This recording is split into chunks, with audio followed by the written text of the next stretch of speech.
Hello friends. तो स्वागत है आप सबों का वापस फिर से हमारे चैनल में। और आज मैं एक नए टॉपिक के साथ आपके समक्ष आया हूँ। और ये फिर से जेई से जुड़ा है। तो आज हम डिस्कस करने जा रहे हैं कि जेई तो अब ख़त्म हो चुका है। एक और अटेम्प्ट है मार्च में, ज़्यादातर लोग कुछ लोग अटेम्प्ट करेंगे। और तो उसके बाद आगे अब हमारे पास क्या ऑप्शन है, हमें क्या करना चाहिए, कैसे डिसीजन लेना चाहिए, तो उससे रिलेटेड एक गाइडलाइंस आपको इस वीडियो के ज़रिए मिलेगा। तो चलिए शुरू करते हैं आज का डिस्कशन। तो पहला पॉइंट हमारा ये है कि जेई के बाद हमारे पास ऑप्शंस क्या क्या हैं। तो भैया सबसे पहला तो ऑप्शन यही है कि या तो आप ड्रॉप कर लो और एक साल और तैयारी कर लो।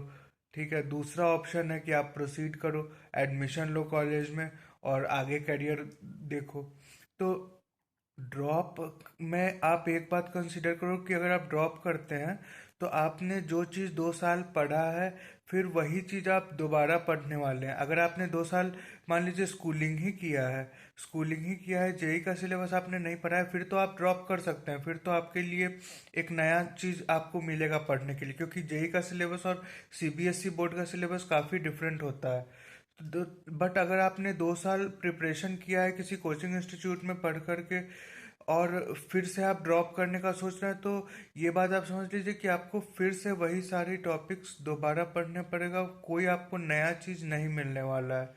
तो एक बस आप बात कंसिडर कीजिए, अगर आप में वो फायर अभी भी है, वो जोश अगर आप में है, वो फ्लेवर अगर है आपके अंदर कि मुझे करना है, तो आप ज़रूर ड्रॉप करने का सोच सकते हैं। बट अगर थोड़ा सा भी आपके मन में ये लग रहा है कि भाई अब बहुत हुआ, अब यही सब चीज़ मैं दोबारा नहीं कर सकता, अब ये फिर से नहीं हो सकता मेरे से, अगर आप थोड़ा सा भी टायर्ड महसूस कर रहे हैं, थोड़ा सा भी थका हुआ महसूस कर रहे हैं, तो मैं यही कहूँगा कि अब आप आगे की तरफ बढ़िए, कॉलेज के लेने का प्रोसीड कीजिए, टीयर 2 नहीं तो टीयर 3, जैसा भी आपको कॉलेज मिल रहा है उसमें बेस्ट कॉलेज कैसा लेना है उसके लिए मैंने एक अलग से वीडियो बनाया था, उसको आप रिफ़र कर सकते हैं। तो आप अपने हिसाब से जो आपको ढंग का कॉलेज मिल रहा है उसमें आप लेकर के आगे बढ़ने का कोशिश कीजिए।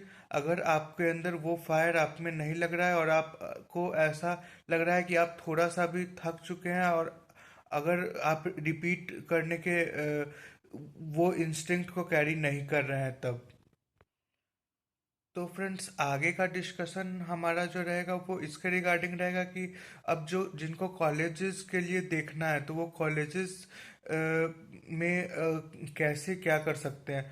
तो एक ऑप्शन तो आपके पास, चूंकि आपने मैथ्स लिया है तो आपके पास ऑप्शन है, आप बीसीए एमसीए वगैरह भी कर सकते हैं। तो काफ़ी सारे लोग आजकल ये मैंने पहले की वीडियोस में भी कहा है कि नॉर्मल स्टार्टअप्स वगैरह में या कोचिंग इंस्टीट्यूट से वो कोडिंग वगैरह सीख करके किसी स्टार्टअप में वो इंटर्नशिप वगैरह करते हैं और प्रोजेक्ट्स बनाते हैं, और साइड में वो लोग किसी डिस्टेंस कोर्स में इग्नू वगैरह के कोर्स से, या कोई नॉन अटेंडिंग टाइप का कॉलेज जिसमें अटेंडेंस का उतना प्रॉब्लम नहीं है, वैसे कॉलेज में जा कर के वो अपना एजुकेशन डिग्री भी पूरा कर लेते हैं।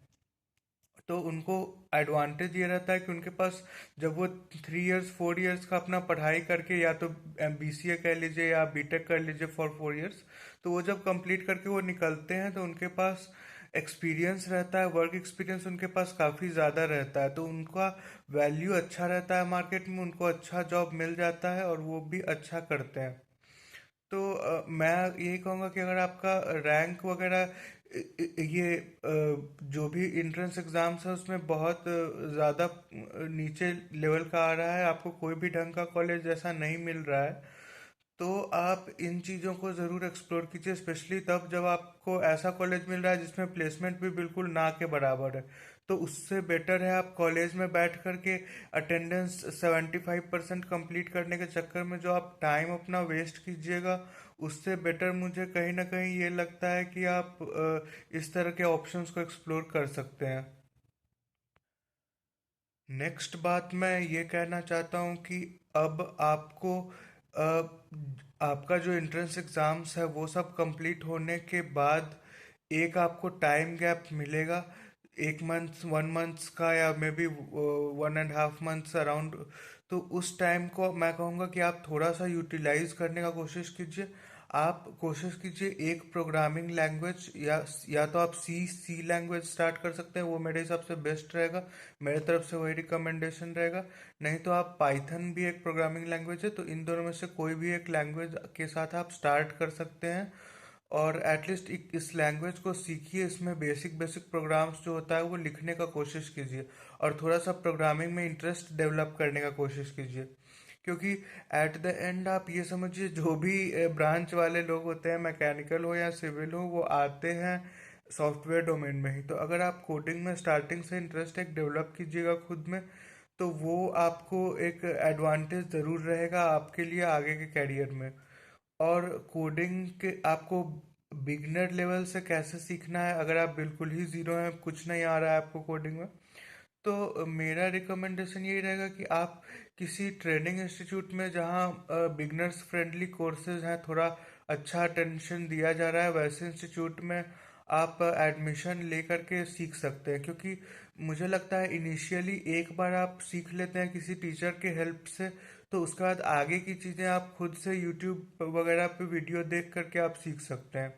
अगर आप वो भी अफोर्ड नहीं कर सकते, या आपके पास वो फैसिलिटी नहीं अवेलेबल है जिस भी रीज़न से, तो उसके लिए मैं कुछ ऐसे चैनल्स डिस्क्रिप्शन में ज़रूर टैग कर दूंगा, जिनको आप विजिट करके, जिनके प्लेलिस्ट में आप एक्सप्लोर कर सकते हैं। बिगनर फ्रेंडली कोर्सेज हैं उनका, सी लैंग्वेज और पाइथन वगैरह का। और उससे आप अपना कोडिंग जर्नी एटलीस्ट इनिशिएट आप कर सकते हैं। और एट द एंड में एक मिथ आप लोगों का, ये बहुत लोगों के मन में रहता है, तो ये मिथ मैं हटाने का कोशिश कर रहा हूँ। कि लोग सोचते हैं कि मैं कॉलेज में जाऊँगा तो फैकल्टी मुझे पढ़ाएंगे, वो मुझे सिखाएंगे। देखिए, अभी तक आपको कोचिंग में कुछ टीचर्स मिले होंगे जो अच्छा नॉलेज रखते होंगे, वो सारा चीज़ आपको समझाते होंगे, कंसेप्ट वगैरह। कॉलेज में इतना चीज़ नहीं पढ़ाया जाता है, इतना स्पून फीडिंग नहीं होता है। कई बार स्पेशली जो नीचे ग्रेड के कॉलेजेस हैं, उतना जो थोड़े लो रैंक के कॉलेजेस हैं, उनमें कई बार ऐसा भी होता है कि जो फैकल्टी मेंबर होते हैं वहीं से पास आउट होते हैं, एमटेक वगैरह किए हुए। और फिर या एमटेक भी नहीं, इवन बीटेक पास आउट होकर के, और उसी कॉलेज में प्रोफेसर और लेक्चरर पे वो ज्वाइन कर लेते हैं। और उनको वैसा नॉलेज होता भी नहीं है, वो स्लाइड लेकर आएंगे, पीपीटी चला करके वो निकल लेंगे, और आपका उसमें टाइम वेस्ट होगा। तो एट द एंड पढ़ना आपको खुद ही होता है कॉलेज में, फिर चाहे आप आईआईटी में ही क्यों नहीं है। ये भी आप समझ लीजिए, इवन आईआईटीज का भी जो कोर्स है, करिकुलम है, वो उतना ज़्यादा प्रैक्टिकल ओरिएंटेड नहीं रहता है।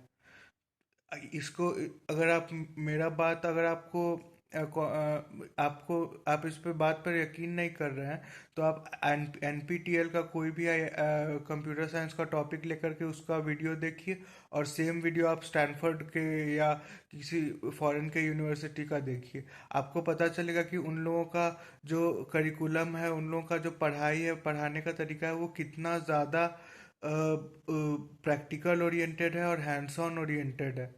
ठीक है, वो रियल वर्ल्ड एग्जांपल्स लेकर के पढ़ाते हैं। और यहाँ पर इंडिया में अनफॉर्चुनेटली वो चीज़ नहीं है। यहाँ थ्योरेटिकल चीज़ें ज़्यादा पढ़ाई जाती हैं। रोट लर्निंग जो है, मेमोराइजेशन जो है, वो काफ़ी ज़्यादा है एकेडमिक्स में।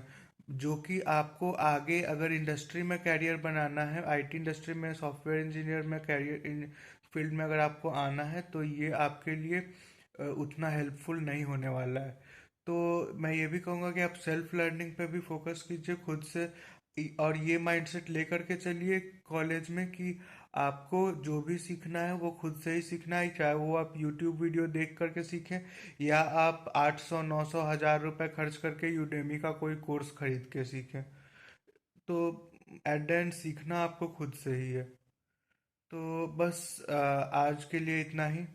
आपका जो भी सजेशन है, फीडबैक है, या कोई डिफरेंट ओपिनियन है, तो आप ज़रूर उसे कमेंट बॉक्स में हमारे साथ शेयर करिए। और इस वीडियो को लाइक करिए, हमारे चैनल को सब्सक्राइब करें। और मिलते हैं फिर आपसे अगले वीडियो में, तब तक के लिए धन्यवाद, थैंक यू।